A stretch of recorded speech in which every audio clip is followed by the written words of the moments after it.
Baik, Bismillahirrahmanirrahim. Assalamualaikum warahmatullahi wabarakatuh.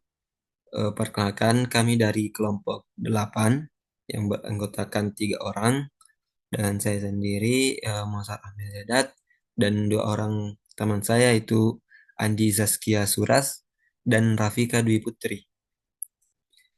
Pada kesempatan kali ini kami akan menyajikan sebuah video pembelajaran dengan materi zona perkembangan proksimal dan scaffolding.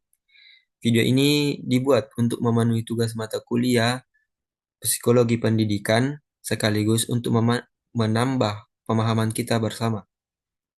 Eh, Baik, materi pertama akan dibawakan oleh teman saya. Saya persilahkan. Baik, terima kasih atas waktu yang diberikan kepada saya. Yang pertama, saya akan menjelaskan mengapa zona perkembangan proksimal dan scaffolding penting. Teori zona perkembangan proksimal dan scaffolding dari Lab Vygotsky sangat relevan dalam pembelajaran modern yang menekankan Sky, seorang psikologi Rusia, merevolusi pemahaman tentang bagaimana manusia belajar melalui interaksi sosial, mengubah paradigma dari pembelajaran individual menjadi kolaboratif.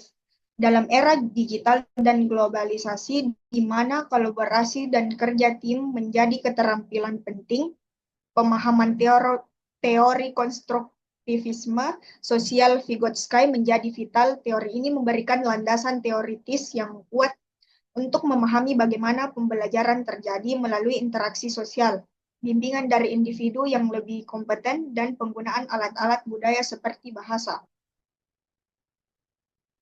Selanjutnya, konsep inti teori Vygotsky. Yang pertama, zona perkembangan proksimal.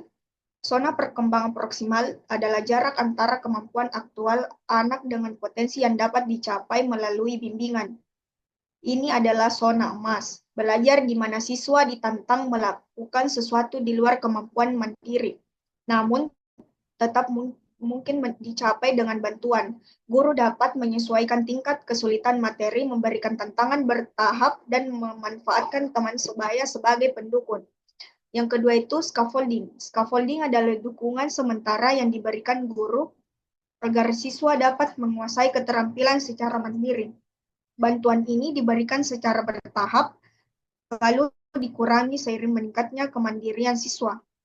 Bentuk scaffolding bisa berupa contoh konkret, pertanyaan pancingan, dorongan motivasi, hingga bimbingan langsung. Strategi ini membantu aspek akademik dan menumbuhkan rasa percaya diri. Baik, saya kembalikan kepada moderator.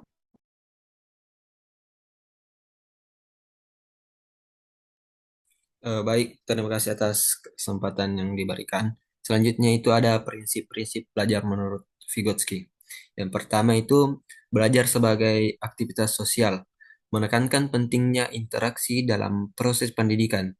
Siswa lebih cepat memahami materi jika diberi kesempatan untuk berdialog, bertanya, dan berdiskusi dengan guru atau teman sekelas.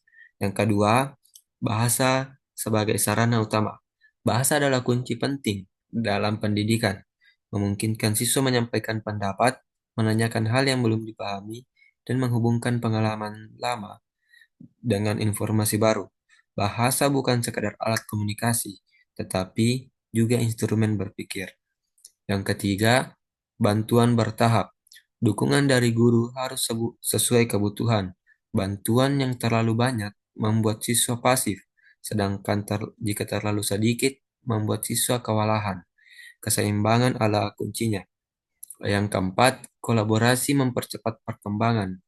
Kerjasama dalam belajar sangat penting. Siswa lebih cepat menguasai keterampilan ketika belajar bersama teman sebaya, di mana siswa yang lebih menguasai dapat membantu menjelaskan kepada yang lain. Dan yang terakhir, pentingnya konteks budaya. Pentingnya konteks budaya, cara berpikir anak tidak dapat dilepaskan dari lingkungan sosial dan budaya. Guru harus mengaitkan materi dan metode pembelajaran dengan kehidupan nyata siswa agar terasa relevan. Selanjutnya ada penelitian yang relevan. Bukti nyata penerapan zona perkembangan proksimal dan scaffolding. Berbagai penelitian telah memperkuat gagasan Vygotsky mengenai zona perkembangan proksimal dan scaffolding, menunjukkan efektivitasnya dalam praktik pendidikan. Yang pertama ada penelitian dari Rosdiana dan Sulastri pada tahun 2021 menemukan bahwa siswa SMP lebih mudah memahami konsep pecahan ketika guru memberikan bantuan bertahap, meningkatkan kepercayaan diri siswa. Penelitian relevan yang kedua, Yulianti dan Rahman pada tahun 2022 menunjukkan bahwa pendekatan zona perkembangan proksimal mendorong siswa lebih aktif dalam berdiskusi bahasa Indonesia, merasa lebih berani mengemukakan pendapat dengan dukungan guru dan teman sebaya. Eh, Selanjutnya, penelitian relevan yang ketiga, yaitu Hidayat pada tahun 2020, meneliti penerapan scaffolding dalam pembelajaran sains, menemukan bahwa pernyataan pancingan membantu siswa mengembangkan keterampilan berpikir kritis, mendorong analisis mendalam daripada sekadar menghafal. Baik, materi selanjutnya akan dibacakan oleh teman kelompok saya. Baik, selanjutnya saya akan membahas kelebihan dan kelemahan zona perkembangan proksimal dan scaffolding. Ya, yang pertama itu kelebihan. Yang pertama, fokus pada interaksi sosial, mempercepat perkembangan kognitif. Yang kedua, relevan dengan praktik pembelajaran, memberikan kerangka nyata bagi guru. Yang ketiga, mendorong kolaborasi antar siswa melalui diskusi dan tutor sebaya. Dan yang keempat, fleksibel dapat diterapkan pada berbagai jenjang dan mata pelajaran. Dan selanjutnya kelemahan yang pertama itu sulit diterapkan pada kelas besar karena guru kesulitan memberikan scaffolding individual. Yang kedua, subjektivitas guru dalam menentukan zona perkembangan proksimal. Tiap siswa berpotensi salah mengukur kemampuan. Yang ketiga, ketergantungan siswa jika scaffolding diberikan terlalu lama. Dan yang keempat, kurangnya panduan praktis yang baku dari Vygotsky, implementasi bergantung pada kreativitas guru. Nah, selanjutnya penerapan dalam pendidikan atau strategi dan contoh penerapan di kelas. Yang pertama, strategi pembelajaran yang sesuai.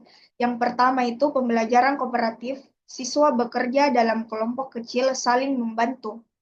Yang kedua, model problem based learning atau PBL, guru membimbing siswa memecahkan masalah nyata secara bertahap. Yang ketiga, tutor sebaya atau peer teaching, siswa yang memahami materi membantu teman lainnya.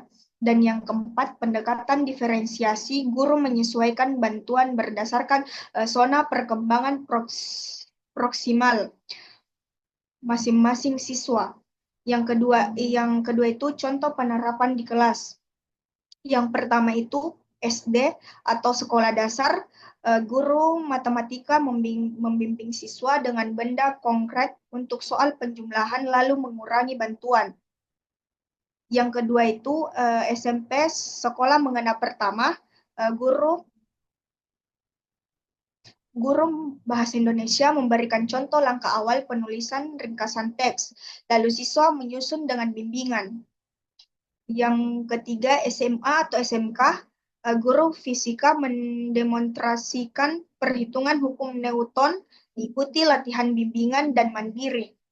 Dan yang keempat, perguruan tinggi, dosen mempraktikkan pembantuan program sederhana, mahasiswa mencoba dengan bantuan asisten, lalu membuat program kompleks secara mandiri.